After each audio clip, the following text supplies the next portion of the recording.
Welcome back to my YouTube channel. I'm feeling so good that I'm making a video for such a long time. It's been almost a few months because I was so busy with my exams. But here I am finally doing what I love. So how is the quarantine going, guys?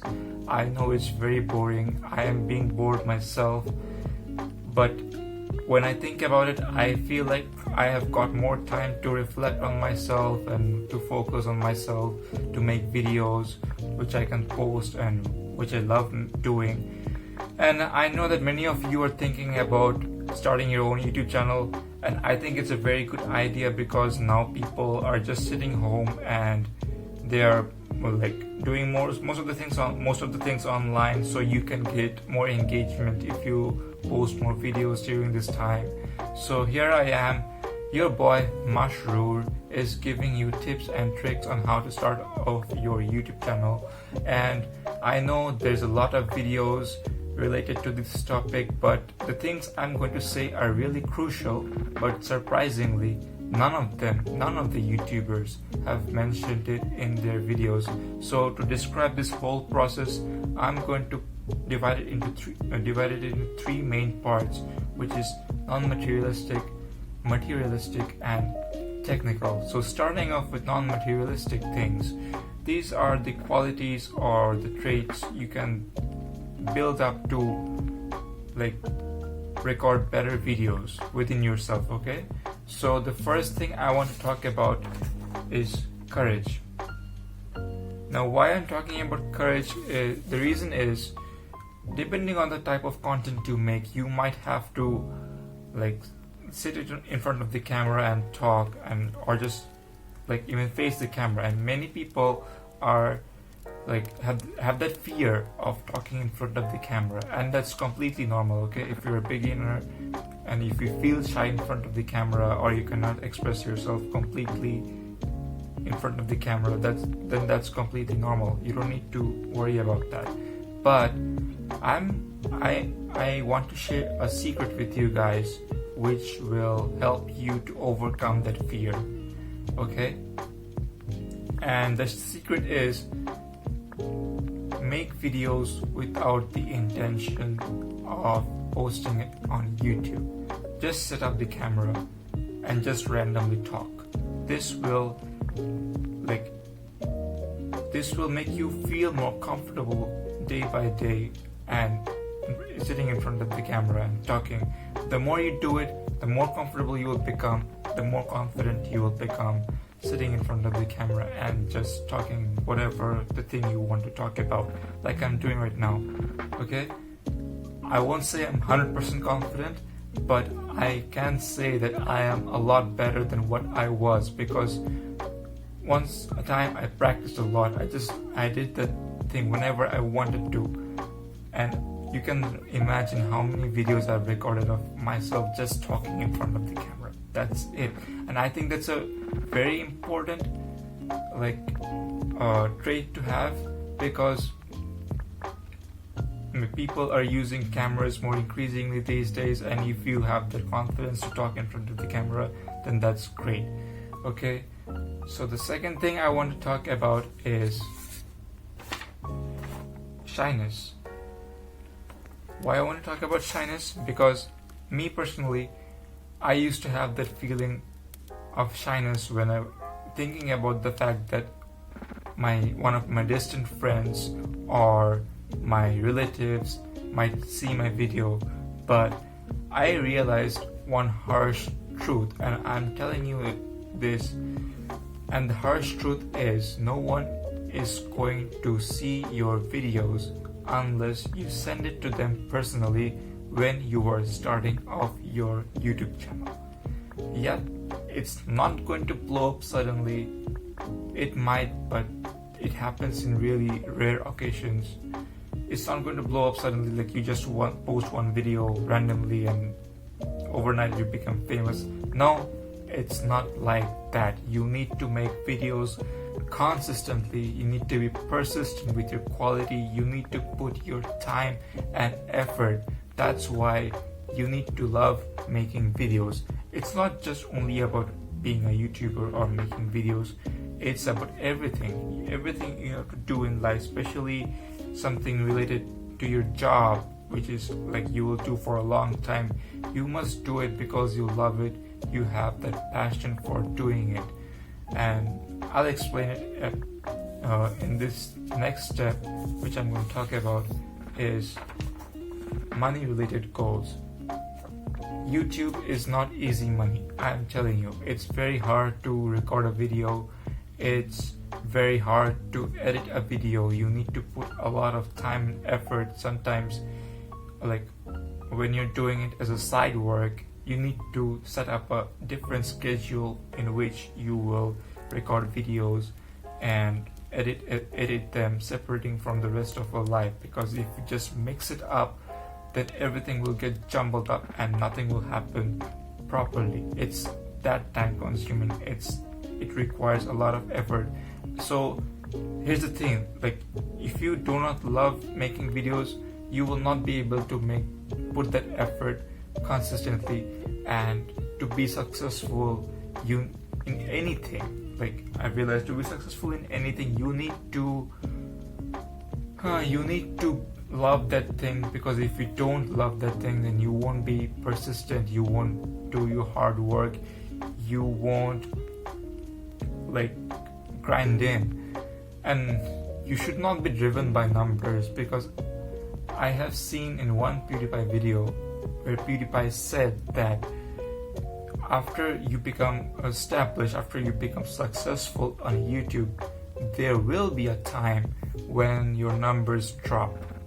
Okay, and so at that time, it happens to everybody. It happens to the best people, best players in the world, best YouTubers in the world.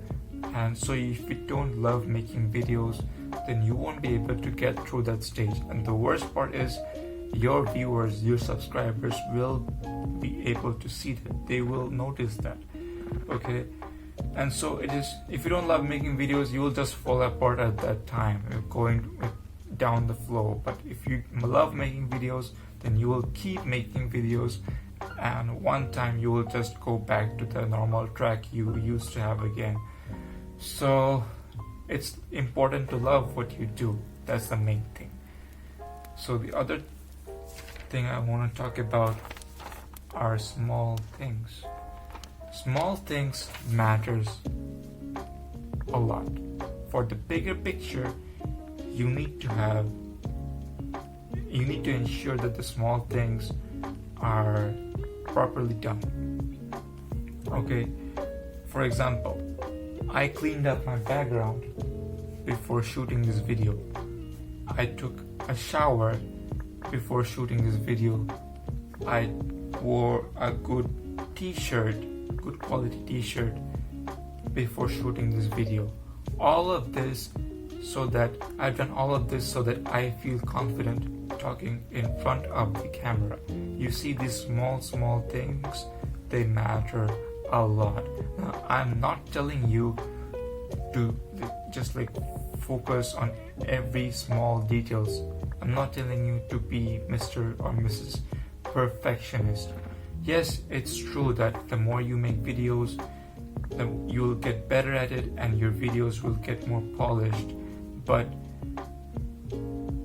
I think a balance is important in this case. If you don't find out the right balance, then your video quality might not be up to your standard. So it's important to pay attention to the small details, but not too much. So I think that's what I have to say about the non-materialistic things. Now I'm going to talk about the equipment or materials you might need to start off a YouTube channel. First of all, I want to show what I am using. Okay, so here it is. I am showing what I am using. So this is my tripod, this pile of books, and this is my ring light, this lamp. It's ridiculous. So you see, it basically needs nothing, zero investment almost, to start off your YouTube channel, because I hope the smartphone these days have such a good camera quality. My God, like I'm more than happy with it. So you must use it in the right way, right? And it doesn't take anything to start off a YouTube channel. You just need the effort. You just need to start off. You just need to kick off. Okay? Yeah, obviously, when I'm not telling you that you should not buy anything or any equipment. If you can, then if it's your choice whether you will do it or not. But I just want to show you that even with the most minimalistic things, you can start off a YouTube channel. You just need to make videos and make sure that your content is good.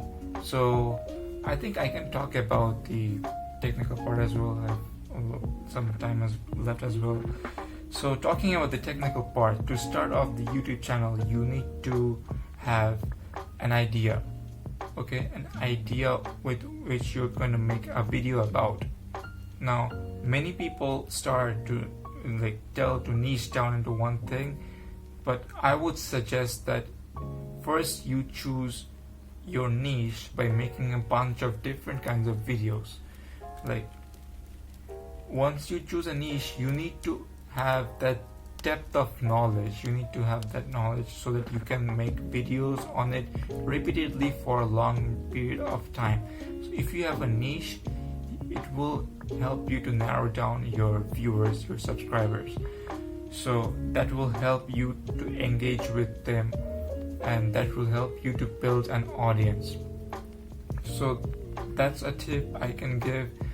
Another tip I can give is, before making any videos, just try to accumulate what kind of things are going on in the world. For example, now the coronavirus is going on. It's a global pandemic. So if you make a video on the coronavirus, it's going to get a lot more engagement than if you made it a few months back, because it's the hot trending topic right now. Okay, and you can do that by easily searching it on Google Trends. You can just compare what's going on. You just can type the keyword, and they will show you the graphical ups and downs of how people searched for it on Google and YouTube. So that can be a good thing you can do. You can use the tool for making your videos. Another thing you can do while making your videos is that you can write it down in your phone's notes, or you can just write it down in a diary, so that you just have the list of things written. Like in my phone, I have the topics and the subtopics which I can talk about, which I can make videos about. So it's in an organized way. I cannot show you right now, but I can show you this. Like, I made these things, like these points I made. I can show you these things, and it basically helps me to jot down the points, so that I just don't talk about random rubbish things. I can just stick with my topic when I'm making the video. So yes, I don't want to make this video any longer. I think I have to make a separate video regarding this technical part, because it's really deep. Like, you have a lot to share about this technical part. So I hope this video was useful for you guys. I hope that you all are staying in self-quarantine. You are just stay inside home, man. Even if you're young, I know that you have a less chance of dying, but please, for God's sake, for your parents, for your older people, for your grandma, for your family, please stay home, stay healthy. I know it's a very bad time going on. I myself, I'm in a lot of mental pressure as well, but I am trying to stay positive by doing many things. I hope I will make another video on that sooner or later. But stay healthy, eat healthy, pray that our world recovers as fast as it can, because it's a very bad time going on actually. So I'm signing off for now. Do not forget to like this video, share it with your friends who you think are starting a YouTube channel, and it will be very helpful for me, and hopefully it will be very helpful for them as well. So I'm signing off right now. Pray for the world and stay home, stay safe, and eat healthy. Peace.